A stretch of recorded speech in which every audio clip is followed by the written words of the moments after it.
Robert Jensen, a journalism professor at the University of Texas, commonly conducts an experiment in his classroom exploring our culture's views on masculinity. He first describes a scenario in which they have a son who asks them what it means to be a man. He asks the class how they would respond and record what they say on the board in front of the classroom. Positive words like respectful, loving, courageous, and caring always fill the board. Jensen then divides the board and asks them to describe what they would say it means to be a man in an all-male peer setting, such as a locker room. The tone of the board suddenly turns to reflect themes of dominance, violence, and sexual aggression, with words such as aggressive, a player, and a thug, to say for the vulgar. When the exercise is over, two completely contrasting groups of words fill the board, all reflecting what our society tells us it means to be a man.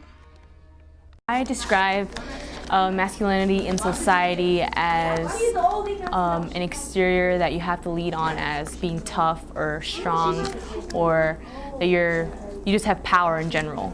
There still is in contemporary society the sense of hypermasculinity, which would be, a focus on physical power, a focus on hypersexuality among men. You see the guys always being the heroes are white and shining armor. The ones who are feminine are portrayed as gay, fags.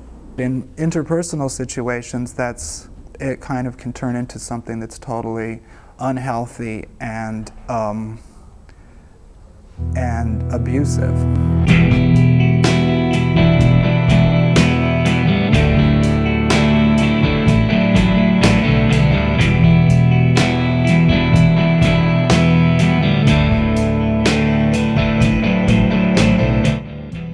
Most modern societies have some form of gender role. Some are stricter than others. Gender role definitely has a lot to do with it. From my work that I do personally and specifically, violence among youth specifically goes to reinforce gender role, first and foremost and most of all.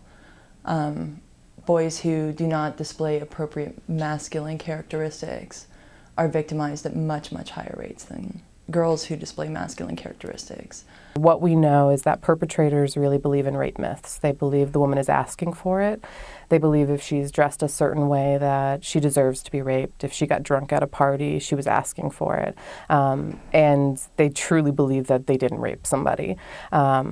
And I think that because society feeds into that, and because what rape really does is it makes society have to choose sides. We have to believe one person or the other.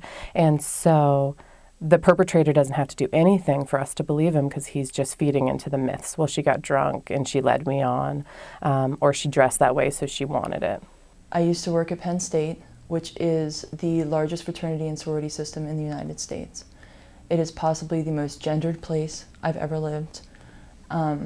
And it was truly unbelievable to watch. But one of my undergraduates was in a rather large fraternity, and his fraternity brothers used to come by and ask me questions.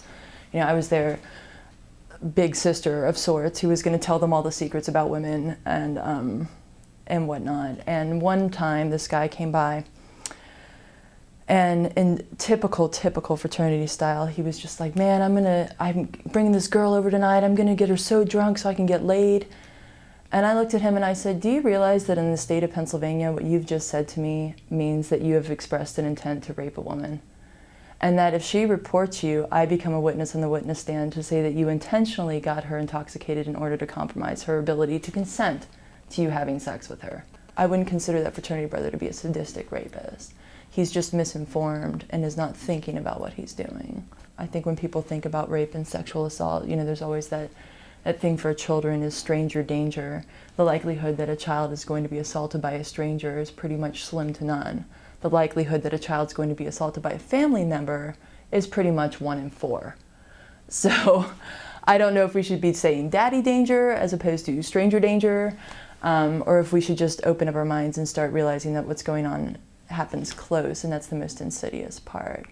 It seemed like every semester I took a friend, a student, someone that I knew in for a sexual assault exam when I was in graduate school. It was like I was the sexual assault person, and everybody came to me when they had issues.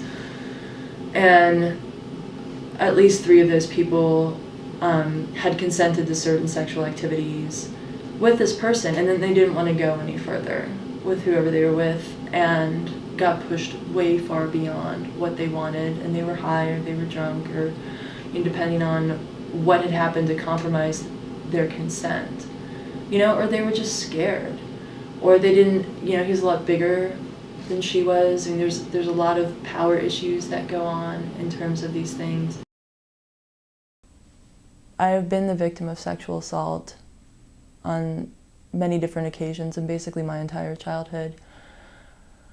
And childhood process different from adult process, but I think there's a lot of grief that goes on, sort of a loss of safety, a loss of innocence, a loss of your self-image, going through all the processes of like, I don't believe this has happened to me, I'm really angry this has happened to me. Post-traumatic stress disorder is one of the most common things that happens when people are sexually assaulted. There are also psychological triggers, so that there's smells or sounds that again can send you into a panic. Anxiety is a typical result. And then beyond just psychologically, the blaming that people go through, the self-blame. I think it depends upon what people's normal reaction to stress is, what their normal coping mechanism for stress is. Unfortunately, a lot of people's coping mechanisms for any kind of stress has to do with substance. So, using drugs, using alcohol to sort of numb the feeling, make it go away, and then that leads to its own issues, and that sort of works until it doesn't. Ultimately, you're never the same person after a sexual assault. You are who you were before the assault happens, and then you are who you are now. One of the hardest hurdles to get over and to get through is the idea that they were somehow responsible, because everywhere around them, society's saying they were responsible, and images and what people talk about when they talk about sexual violence. We live in a society that tolerates rape, and I think that's the biggest issue. You may see a few stories about it, but usually there's some level of blaming of the victim. I think victim blaming is just, especially in families, and when the sexual abuse is done by a family member, the rest of the family tends to blame the victim because they don't want to actually blame the actual person who is at fault. And we see victim blaming in a lot of ways. I think the clearest way to see it is the why questions. Why did you lead him on? Why did you decide to make out with him? Why did you let him touch you there? As if any of those things mean that you want to be raped. If it's a woman, it goes back to what was she doing? Was she drinking?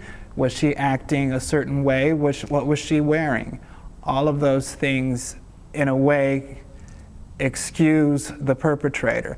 It's easy to make it seem like she wanted it, or the person was just drunk and they accidentally tried going all the way or whatever. But there's really no excuse to do anything like that.